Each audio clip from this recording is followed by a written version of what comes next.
Vincent, j'ai vu que tu avais mis un petit bouquet garni dans ta marinade. Et comment? Hein? Donc, figure-toi que ça date pas d'aujourd'hui de mettre des herbes aromatiques dans les plats. Hein? Dès le Moyen-Âge, on cultivait dans les jardins des châteaux les herbes pour parfumer les plats, mais aussi pour se soigner. Je vous propose d'aller au château de Gontaut de Nogaret, 1600 habitants, dans le Lot-et-Garonne. Regardez.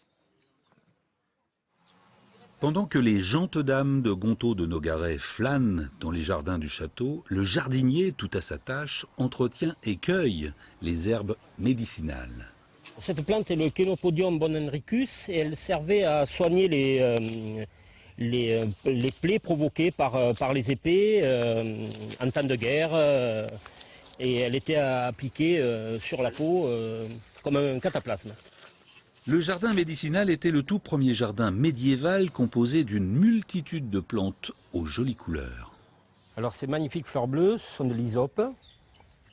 Là nous avons du génépi, utilisé pour faire de l'alcool, qui aussi avait des vertus thérapeutiques. De l'origan, voilà, qui aujourd'hui est utilisé plutôt dans les pizzas. Les plantes soignaient mais parfumaient aussi les viandes et les légumes du potager, principalement des racines.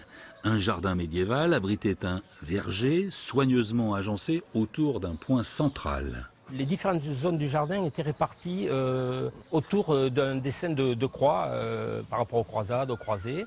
Donc ici c'est bien typique puisque c'est réparti comme ceci. Et après venaient s'ajouter des éléments comme la marquise en charme, comme les tonnelles qui soutenaient le raisin, après les roses, voilà. Alors Jean-Seb va nous en parler toute la semaine de ces châteaux du Moyen-Âge qui traversent le temps. Ils ont subi de nombreuses destructions, notamment celui-ci de Gontaut de Nogaret qui en fait lui il a survécu à la guerre des religions puisque ça a été la seule habitation qui a été épargnée et d'un immense incendie, d'une immense bataille. Et toute la population a été massacrée pratiquement, mais le château, lui, est resté. Et il faut savoir que depuis quelques années, le château est rénové grâce à des entreprises locales qui travaillent dessus. Alors, dans le sujet, merci Ludivine, à un moment, vous voyez le jardinier, un peu spécial, le jardinier quand même, un petit peu, la tenue est pas tout à fait réglementaire. Le jardinier vous parle de Chenopodus bonhenricus, qui est le chénopode bon Henri. Qu'est-ce que c'est? Parce qu'il ne l'a pas dit dans le langage vernaculaire. Regardez, non. On dit ancérine, épinard sauvage, épinard du pauvre, grachetase, herbe à marcou, herbe aux oies, oseille de tour, sararigousse, saron, sarousse. Là, on est perdu. Il n'y a aucun mot plus rien. C'est pour vous dire que c'est une herbe, en fait, ce chénopode, qui se rapproche un peu du goût de l'épinard, qui a disparu à peu près au 19e siècle, qu'on relance.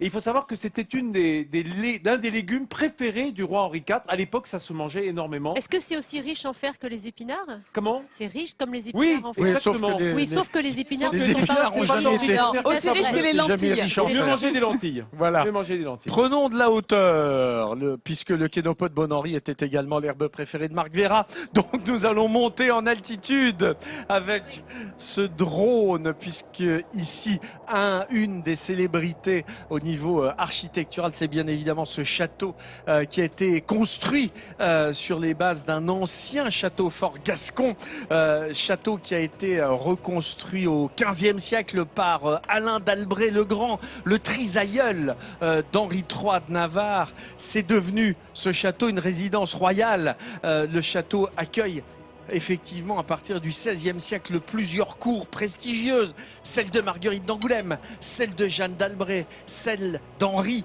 de Navarre avec son épouse Marguerite de Valois. Un château qui témoigne véritablement de l'apogée de la famille d'Albret à la Renaissance, qui était une véritable cour royale où se mêlaient distractions, promenades, chasse. C'était vraiment ici le centre même, l'épicentre du royaume de Navarre, qui est devenu évidemment totalement important et essentiel dans le royaume de France avec l'accession d'Henri III au titre d'Henri IV. Il est monté en grade. Oui, c'est ça. Il est passé de 3 à 4. 3 à 4. De 3 à 4. Et il y a eu un autre Henri III, mais c'est très compliqué en fait, entre l'histoire de la Navarre et de la France quand même. Enfin, on ne va pas rentrer dedans. Mais sachez qu'on vous parlera d'Henri IV, qui est un personnage essentiel de cette ville de Nérac toute la semaine, puisque vous allez rester avec nous pendant toute cette semaine de vacances.